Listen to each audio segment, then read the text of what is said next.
Okay, so in this video we're going to be looking at combinatorial chemistry and atom economy. So it's all going to really be about sort of synthesis of compounds um, and that sort of stuff. So got the questions as usual.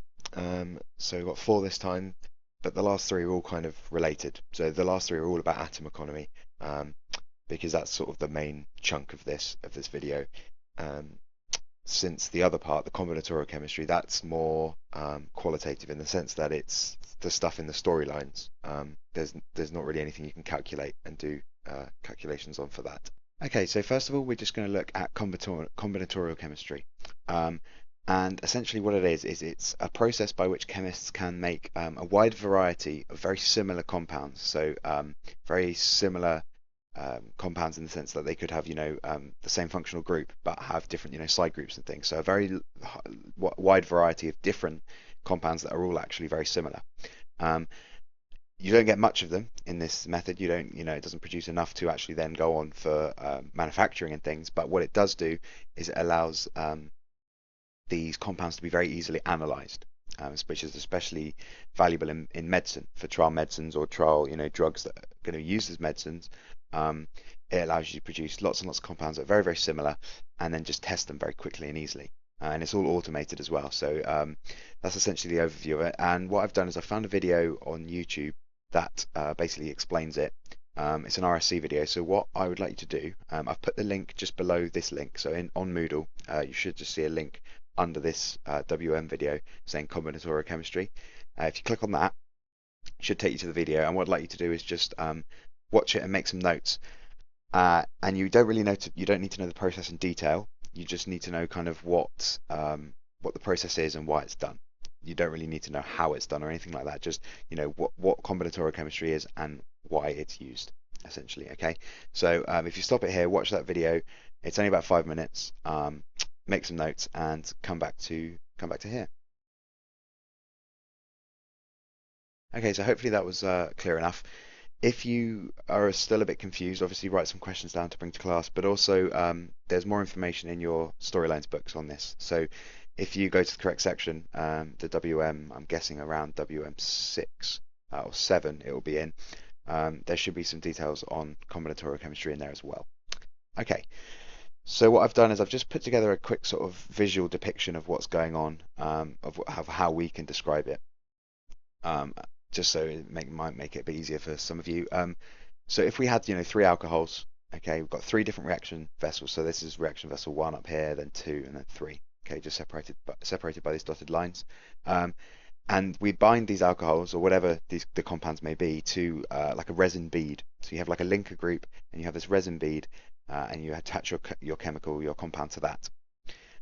So they're all kind of separate.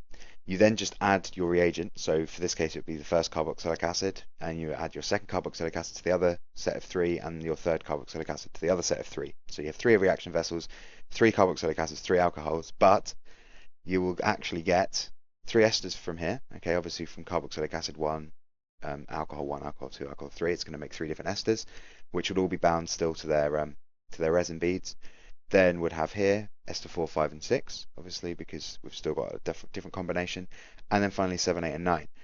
So what this actually has done is it's allowed us to create 9 esters from 3 alcohols and 3 carboxylic acids and keep them all separate.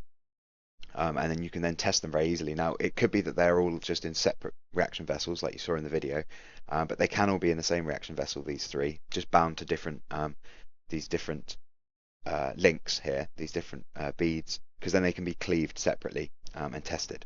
So what it's done there is it's very simply and easily made 9 different esters that can then be tested, can then be analyzed for their properties. So that's kind of the way that I think of it, and hopefully that sort of made it a bit clearer. So atom economy then. You may have heard of atom economy before. You probably have, but you may not have done. But essentially what it is, it's just another way of determining how efficient a reaction is, or a particular synthetic pathway. Percentage yield tells you how good your method was. So it basically tells you, how efficient is your method at getting the most, the maximum amount of product possible. Obviously 100% yield means that you've managed to make all of your desired product from all of your reagents. Atom economy, however, tells you the percentage of useful products that you've got from your reaction. So if you know your chemical reaction produces two byproducts, yeah, two side products that you don't need, and only one useful product, then your atom economy is going to be very low because those two side products or whatever are not useful. You are therefore going to have to, you might be able to sell them, but they may just be wasted. They may just be lost as waste.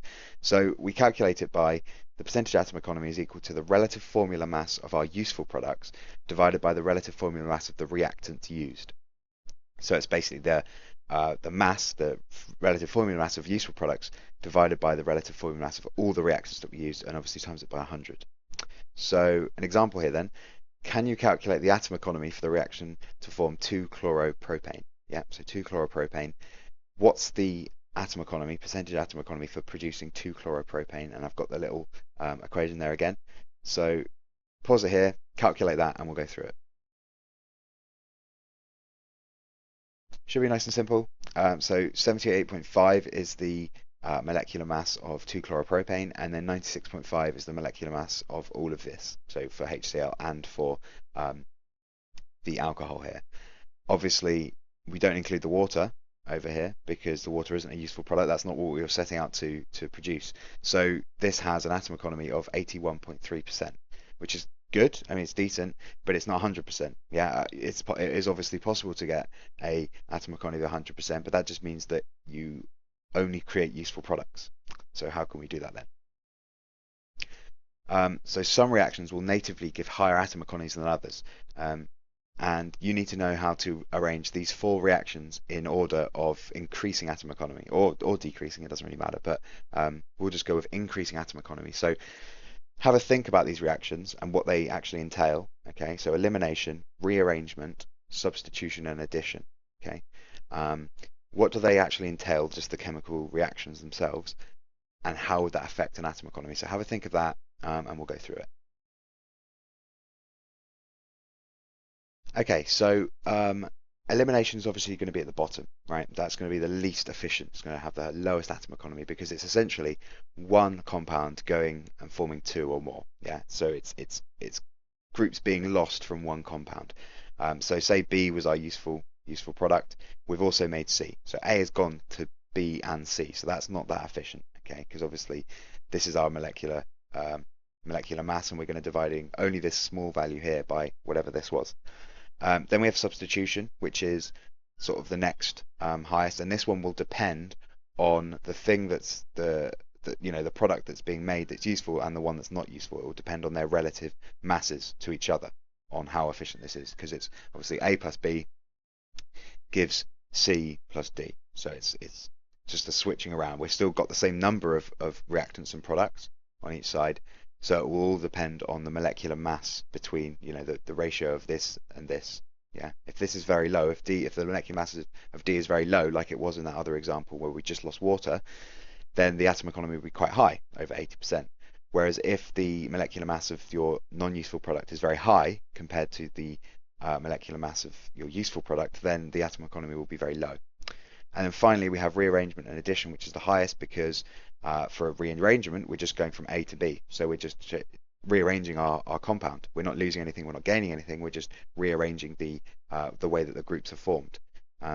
So that's going to obviously be very, very high. And then also addition, we're adding two things to make one. So obviously you can imagine dividing the molecular mass of this by these two, it's going to be 100% essentially, yeah. So that's kind of the ordering that we need to have in our minds, that rearrangement and addition are the same. Then it's substitution, which depends on the difference between C and D, really, the difference between the two products that's made, or even three products that's made.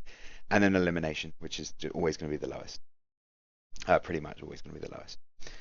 Okay, so what I'd like to do is just sum up what I said there, basically, in a paragraph explaining that ordering.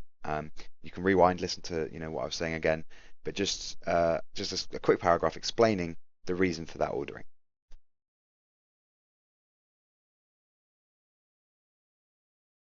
Okay, so that's all. Nice and quick, but obviously on top of the video that you watched, should bring it up to about the right time.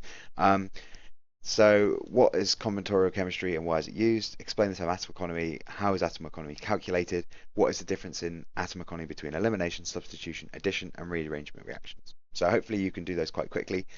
So pause there, jot down the answers, and we'll go through them. Okay, so combinatorial chemistry is a synthesis of a large number of similar compounds in one large process, and it's all sort of automated. And it's done so that we have a very easy method of analyzing and testing some possible drugs or medicines on a large scale. It allows us to create, lots and lots of very similar compounds easily and efficiently.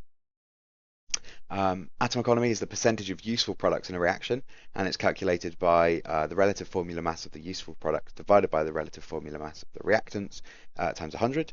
And generally, addition and rearrangement reactions are the most efficient for atom economy, then substitution, depending on the two products, and then elimination is the least efficient. So hopefully that was clear. As usual, write some questions down to ask your teacher or ask each other at the start of your lesson. Remember to use your ideas book as well. Don't just use these videos and things. Remember to use your ideas book, especially when you're doing your formal homeworks and things.